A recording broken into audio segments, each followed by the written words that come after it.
মেজাজে দেখা গেল 24-এর লড়াই নিয়ে আত্মবিশ্বাসী বিজেপির প্রাক্তন সভাপতি। অপরিষ্কার রেল পার্কে একদম ক্ষুব্ধ দিলীপ। রেল কর্মীকে 24 ঘন্টার ডেডলাইন বেঁধে দিলেন তিনি। কাজ না হলে রেল মন্ত্রীকে জানানোর হুঁশিয়ারি পর্যন্ত দিলেন দিলীপ ঘোষ।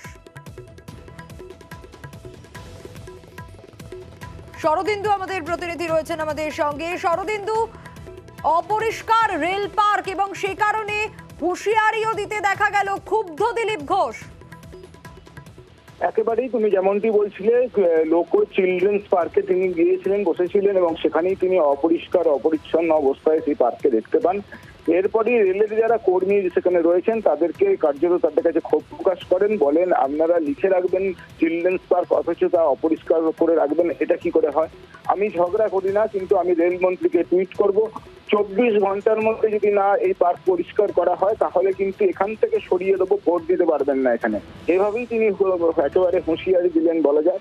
এমনিতেই সকাল থেকে তিনি জনসংযোগ সঙ্গে থাকো, দিলীপ ঘোষ কি বলেছেন একটু শোনাবো।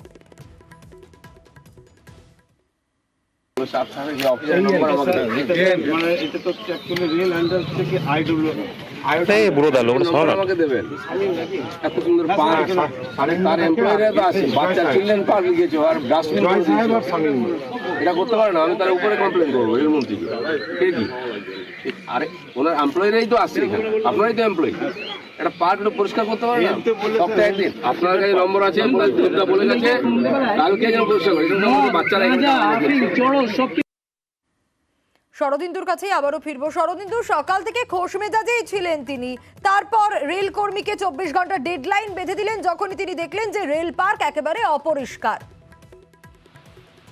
একদমই তুমি যেমনটি বলছিলে ঠিক তাই, যে সকাল থেকেই তাকে দেখা গেছে ব্যাট হাতে, কারণ তার প্রতিপক্ষ হচ্ছে তৃণমূল কংগ্রেসের কীর্তি আজাদ, ভারতের বিশ্বকাপ দলের জয়ী দলের সদস্য। ফলে তিনিও মাঝে মধ্যেই ব্যাট হাতে মাঠে নেমে পড়ছেন এবং দিলীপ ঘোষও আজকে দেখা গেল ব্যাট হাতে 4 ছক্কা মারলেন। এবং তারপরেই কিন্তু তিনি যখন ওই চিলড্রেন্স পার্কে ঢোকেন তখনই চারদিকে আগাছা এবং আবর্জনা তিনি দেখতে পান এবং তখনই ওখানে যারা রেলকর্মী রয়েছেন তাদেরকে ডেকে কার্যত ক্ষোভ প্রকাশ করেন এবং জানান কাজ না হলে রেল মন্ত্রীকে জানানোর হুঁশিয়ারিও দিয়েছেন তিনি।